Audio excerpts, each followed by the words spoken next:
Good evening. I'm Brian Allen. Thank you for being with us tonight. Congress has been back in session for nearly 2 weeks now, and the Democratic-controlled U.S. House has yet to bring the USMCA trade deal up for a floor vote. Midwest lawmakers have been pushing for approval of this trade agreement as trade negotiations with China went nowhere over the summer. While new negotiations with Chinese representatives are supposed to begin next month, the USMCA could be ratified and in place right now. But House Speaker Nancy Pelosi has not brought the measure forward.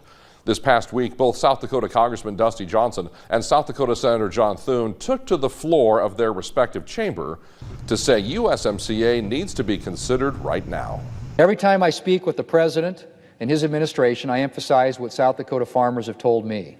We need to conclude negotiations on the various trade deals that we're working on, and we need to do it now. We need to open new markets, expand existing ones, and give farmers and ranchers certainty about what those markets are going to look like. While we're still in negotiations on a number of agreements, one deal that we don't need to wait for is the United States, Mexico, Canada Free Trade Agreement. This agreement's already been fully negotiated by our three countries, and Congress can take it up at any point. The United States-Mexico-Canada agreement is a clear and significant win for our farmers and ranchers. Canada and Mexico are the #1 and #2 export markets for American food and agricultural products. This agreement will preserve and expand farmers' access to these critical markets and give farmers certainty about what these markets will look like long term. USMCA is not perfect, but collectively these improvements would create 176,000 new American jobs and would increase our GDP by $68 billion. That is real value, and it's value across the agricultural, manufacturing, and service sectors. The administration has done their job. They have negotiated an agreement that powers economic opportunity, that grows American jobs. And so it's time. It's time for this body to act. It's time for the Speaker to bring this bill to the floor.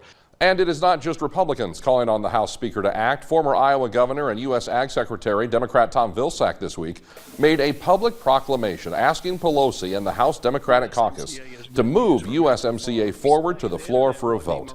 Vilsack says farmers that have been challenged this year by spring flooding and now a new round of late summer flooding need some sign from Washington that lawmakers are paying attention to the needs of American ag producers. I don't think it's going to have an impact necessarily on trying to overcome Mother Nature, but it is going to, I think, have a psychological impact in terms of making sure that people see that there's a path forward, that in fact trade agreements can be negotiated and can be ratified. The times are a bit tough out there, and any glimmer of hope is one that's welcome.